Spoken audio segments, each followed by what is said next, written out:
Hi everyone, it's Rax. We've been releasing an avalanche of Diablo 4 videos lately, but I want to make one final Diablo 3 video, and might not be my last Diablo 3 video ever. Let's see what the new seasons are going to have in store, but this is certainly going to be the last one for a while. I played Diablo 3 its entire lifespan, from the beta before the game began to, well, up to right now. I think it's been about 11 years.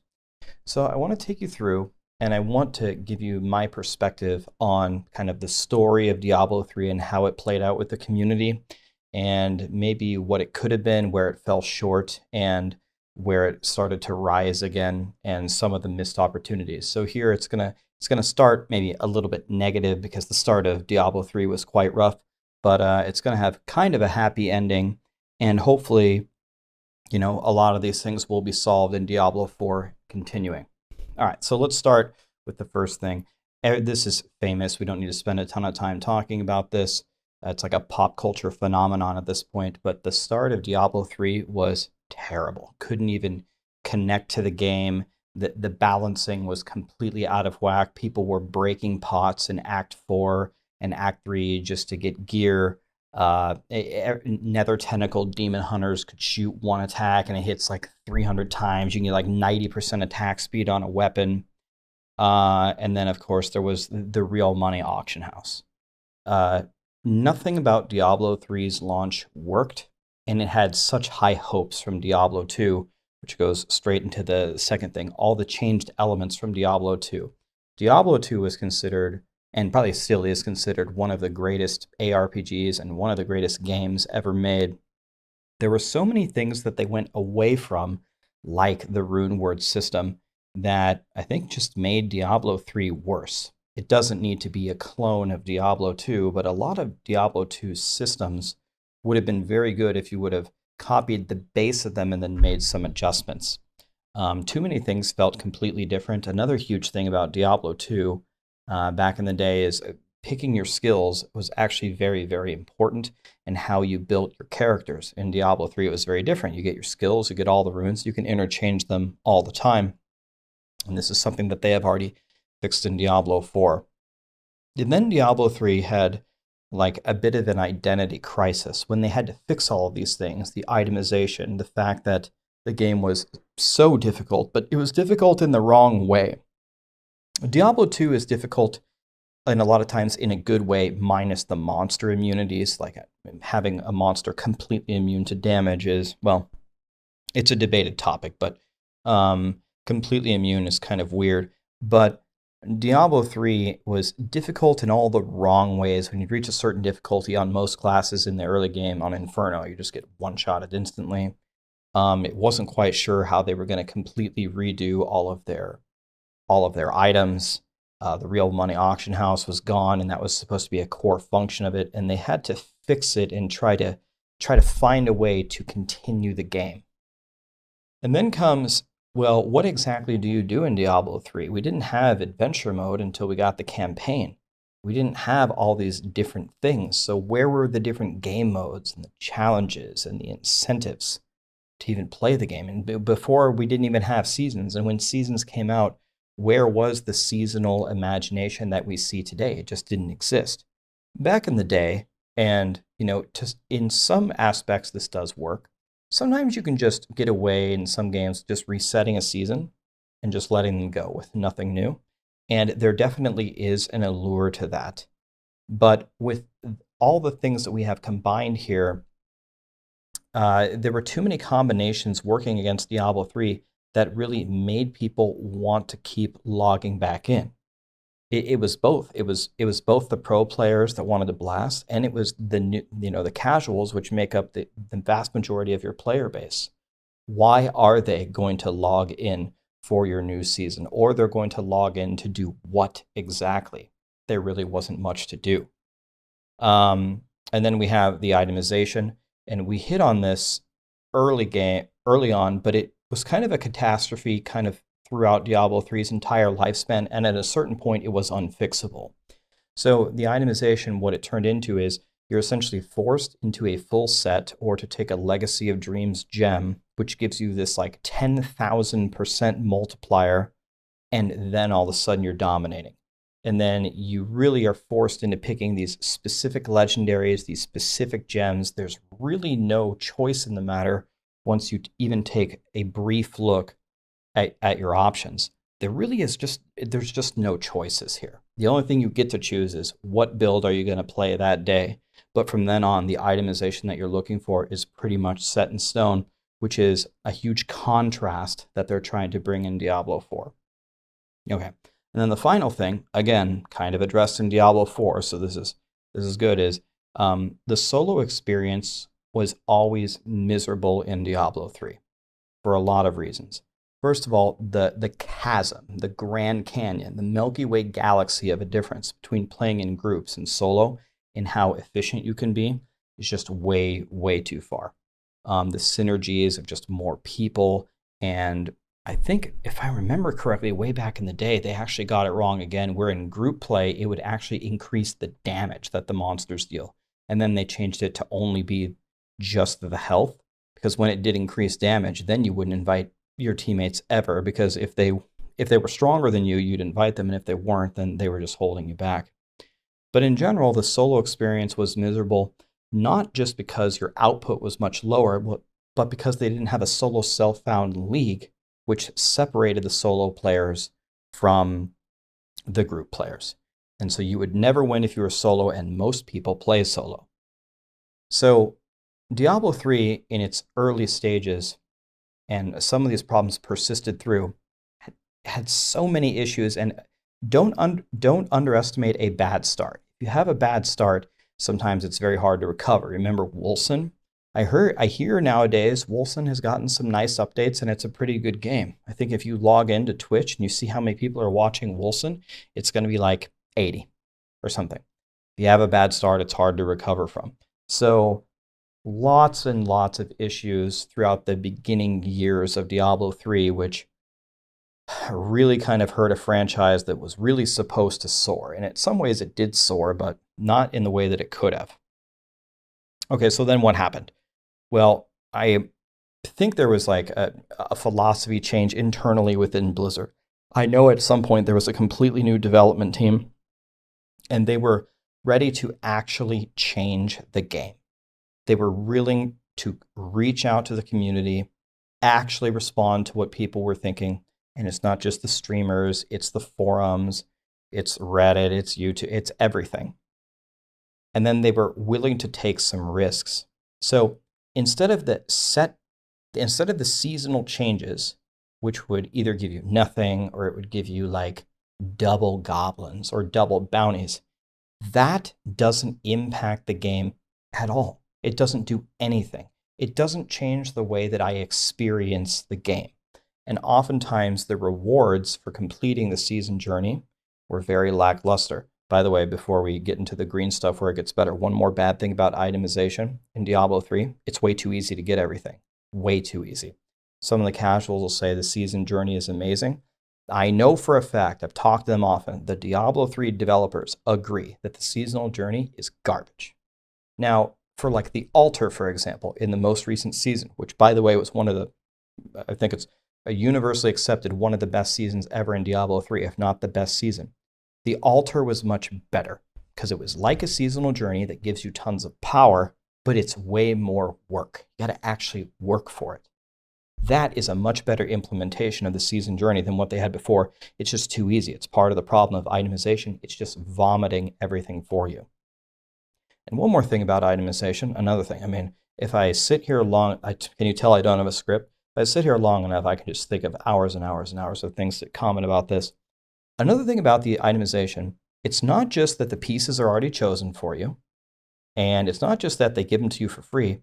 You also are pretty much already guaranteed on how they roll. Every single thing takes crit damage. The jewelry always takes the legendary powers. You get an elemental roll on your brace or an amulet, and then you socket a diamond in your helmet, and you socket your main stat in your chest and pants. I just described to you how to correctly roll and socket almost every single build in the entire game. There's some exceptions, but barely any. You know, the itemization is kind of a disaster. Okay, now back into the good stuff. There was like a paradigm shift within Blizzard, and it came way too late. It came maybe, let's say, 2 years ago, and by then nobody's paying attention to Diablo 3 anyway. There's probably some people that are watching this video that may either not believe me or just have no idea that this happened. But Diablo 3 definitely took a huge change. Instead of seasons that did nothing, or seasons that gave you like double goblins, they started to do seasons where when you do actions, it spawns rings on the ground that change your build. Oh, wait a minute. You're actually changing the way that I play the game. That's actually interesting. They made the rewards better. Some of the portraits and the pets that we got in the most recent seasons, they put more effort into it. This is especially good for the casuals. That's one of the only reasons they log in. Complete the season journey, do a 70, get my pet, get out of there. That made a huge difference. And then they started doing things where they're like, what if the environment around you changes? What if you start throwing snowballs or tornadoes or meteor showers? And what if your gameplay dictates what happens? Now, actually, in hindsight, some of those seasons actually weren't very well received, and that's fine, but I appreciate the idea. The idea that you're trying to manipulate the way that we play the game and alter it is always a great idea. It's taking risks, and the risks, even when they got it wrong, for the times that they got it right, it so heavily paid off when you're actually giving me a unique experience playing your game. Then they got into the really good things. They got into the ethereals, where they brought it from Diablo 2 that had the superpowers on them. People love that, to find these godly angelic weapons that actually change the way that you play the game. You get the idea. And then we talked about the altar season. They had some ones that didn't work, like the echoing nightmares. That didn't work either. That goes back into the yellow of the bad things with the having to farm the keys before you could even plug a Greater Rift. But they're taking the risk lately, made the game so much better, and such a large portion of the Diablo community, I'm guessing, missed it, and it's just too bad. They also finally got it much better on set balancing toward the end. And people say, oh yeah, Rax, they got it so much better at the end. Did you see the last season? Tal Rasha Wizards just shit on everything. Well, you're not wrong, that's true, but still, the set balancing is still really good. There's a player, LeBron James, he did a 150 with every single set in the game. That he did it with every single set on every single class. And some of them are quite incredible, like the Pesty Clear, for example, on Necro. But the set balancing, certainly, without a doubt, I mean, the Maxroll team made the tier list like 3 or 4 times a year for multiple years. It got much harder to balance because they got it a lot closer. And part of that actually was with the community outreach and actually responding.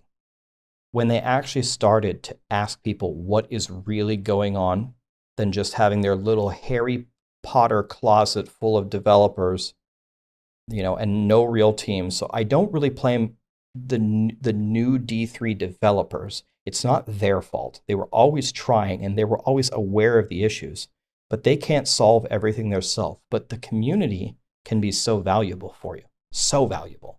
And once they started listening to the numbers and the testing, their balancing got so much better. And so if we go down into the purple stuff, some final thoughts here. I don't want to talk forever, but some final thoughts here on stuff that they really kind of like missed opportunities, like maybe some low-hanging fruit that they could have done that was kind of ignored. One thing is pro-balancing and quality of life. Okay, so one thing that I have heard a lot is I'm playing the game and I voice a concern to the developers. Let me give you an example. Let's say I say, hey guys, these 4 maps are terrible. And these 2 or 3 maps are not terrible, but they have a problem that you need to fix. If you fix it, then everything will be fine. And they will respond and say something like, Rax, we're aware of that, but that's like a pro issue, and that doesn't really impact the casuals. The casuals just want to log in, clear some rifts, clear 70, get their pet, and log off. Okay, so that is true. I'm not saying that what they're saying is wrong, and they're developing for the 99, not the 1, right? They're not going to make the game for the people that blast. But I want to argue a point that I pretty much never won on, so I'm just going to do it one final time. A lot of things that the people who play the game every single day point out to you impact the casual people. They just may not realize it. Can't tell you how many people say, well, Rax, I'm playing your build, okay, and I did a 130 really easily, and now I'm doing 131, and it's just absolutely impossible. I just can't do it. Do you want to know why this person can't clear the 131? Likely. The reason is in a 130, he probably opened a Festering Woods with a Conduit with a good mob type. And the Conduit did half of the rift for him, so he cleared it easily. And this person doesn't have any idea of the concept of fishing because there's such a massive variance problem. By the way, I want to talk about variance here. There's such a massive variance problem in Diablo 3. But he plugs 3 or 4 more keys. He opens a Corvus, he opens a Keeps, He gets Shamans, he gets Blazing Guardians, and he doesn't get a Conduit. And his bar is super negative, and he doesn't understand. And he thinks it is his fault. I can't tell him, hey, Timmy, I'm sorry, but I told Blizzard that they needed to nerf Lacuni Phase Beast 5 seasons in a row, and I told them that they needed to remove Corvus from the map pool, and they never did. A lot of these things impact the casual player. They just don't realize it. So then the next argument is, well, if they don't realize what's bothering them, is it really a problem? If a tree falls in the woods, does it actually, and no one's there, does it actually make a sound? Well, I'll tell you what, at a minimum, I'm not saying that the casual player would stop complaining. They'd probably find something else to complain about, but at least you wouldn't have this phenomenon like this stuff. Got to remember to talk about variance later. Let's do that at the end. And there are so many quality of life things, and Blizzard finally, as far as taking risks, took like every risk in the world in the final season before Diablo 4. They gave you every quality of life thing you could possibly imagine.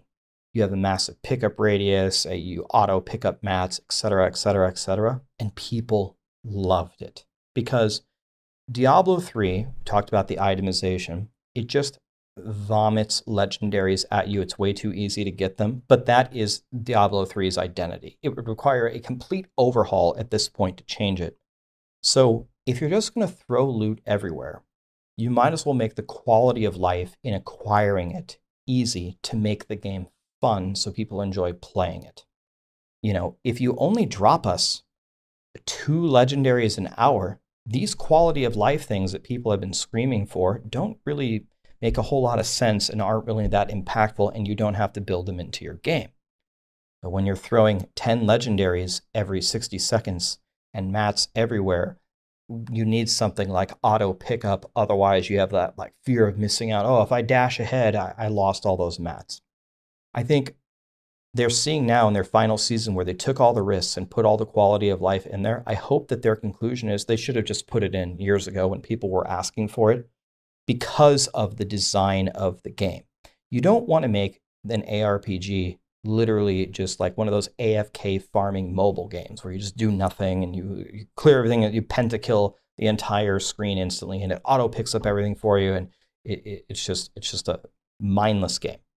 But some of this stuff here was definitely overlooked for way too long. Then another thing in here is any new additions that they made to the game worked out very well.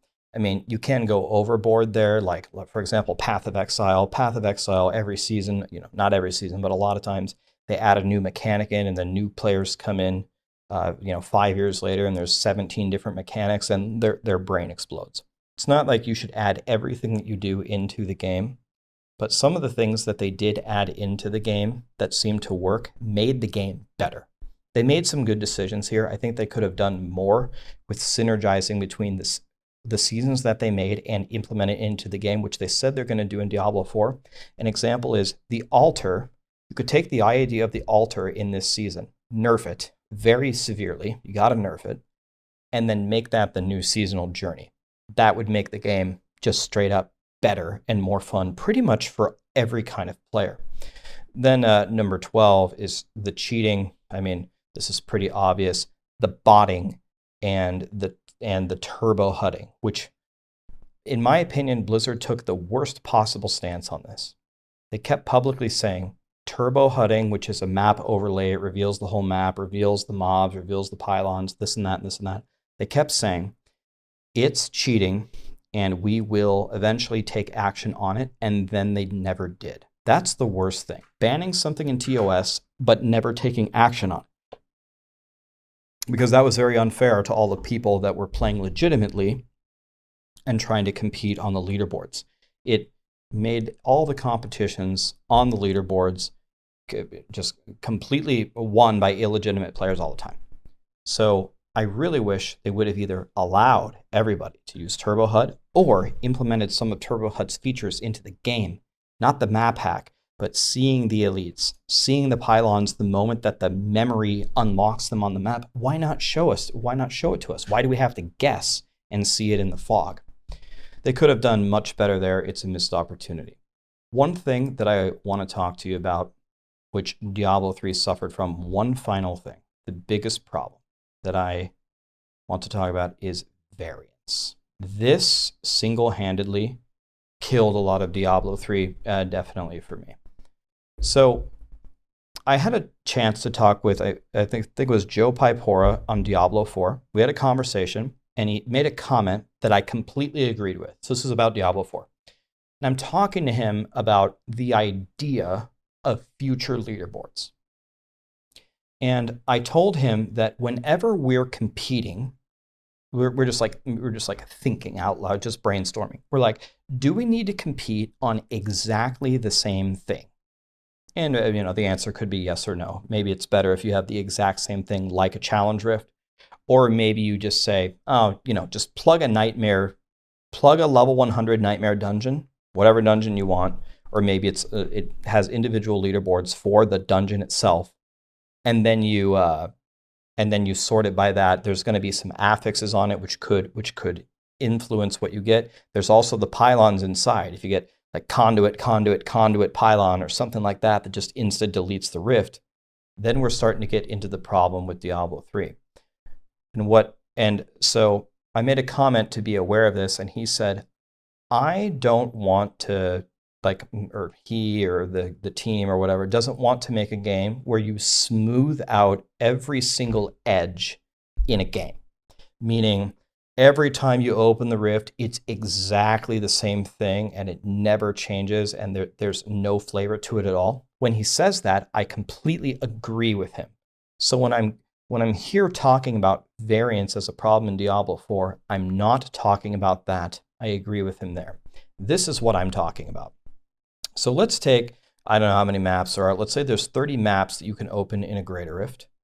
And there's like a spectrum to it, right? And let's say the best is a Fields of Misery, and the worst is a Spider Cave. It's Spider Cave, Corvus, Keeps, and the caves, the blue caves, which are the worst. But let's just take the Spider Cave and the Fields. If you gave me a 150 capable, super powerful Tal Rasha wizard, and maybe this is a bad example because the wizards are so insanely powerful. Let's say if you gave me this map and I just kept getting this map over and over and over until I completed the time, or you gave me a Fields, well, the world record time right now I think is completed on a Fields, and someone did a GR 150 solo in 1 minute and 50 seconds, something like that, right? If you were to get the same thing on a Spider Cave, I think your time would be more like 10, just as an example. This is the problem. Variance. I don't have a problem with the fact that the quality of the 30 maps that Blizzard has chosen for Diablo 3 to be different. As Joe said, I don't want you to smooth out all the edges. They're going to have some differences. My problem is the difference between the worst map and the best map is so large that it ruins the game. It just ruins it. And it's not just the maps. It's also the pylons. A conduit pylon is a bajillion times better than a speed pylon, and it's also the monsters. So essentially, people are complaining in Diablo 4 with some legendary powers. It's kind of like lucky hit on crit when they're chilled, 10% chance to hit for 5 damage. So you do it, you successfully complete this like roll of the dice 1 in a million times. This is what end game Diablo 3 is. It's rolling the fields, and then it's rolling the pylons, and then it's rolling the monsters, and then it's rolling the elite affixes. And the elites themselves, and on and on and on. Anyway, you get it. This is something in Diablo 4 in the end game, and for a lot of things that the team should be very aware of. The different variances between what can happen. Don't make it the same. Don't smooth out all the edges, because then it's boring.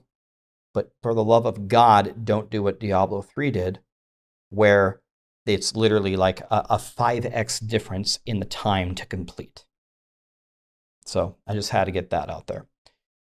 Anyway, I wanted to make one final video about Diablo 3. I owe Diablo 3 and the Diablo franchise and Blizzard a lot. I am not just blindly loyal to Blizzard, but they were one of my favorite gaming companies growing up. I grew up on Diablo 2. I played Diablo 3 its entire lifespan. Diablo 3 is the reason that I have this YouTube channel. Diablo 3 is the reason that I'm a streamer. Diablo 3 is the reason why in a few days I'm going to move over and blast Diablo 4. So to say that this game doesn't mean a lot to me, it does, which is why I'm so passionate about making all these videos and these spreadsheets and these documents about how I think it could be better. Anyway, these are my thoughts. Want to say goodbye to Diablo 3. Thank you, Diablo 3. Thank you, Blizzard. And hopefully we're going to have a lot of really good memories coming up here in Diablo 4. Thank you. Wait, hold up. I forgot one more thing. Guys, we're giving away these godly Diablo 4 chairs on Maxroll. You need to go into the Discord and react with the chair emoji. Secretlab sent us the brand new Diablo 4 chairs. They're godly. I just upgraded my Omega that I had from them for years. Go react with the chair emoji. 3 people are going to win a $600 chair. That's another way we're saying goodbye to D3 and hello to Diablo 4. Go get a chair.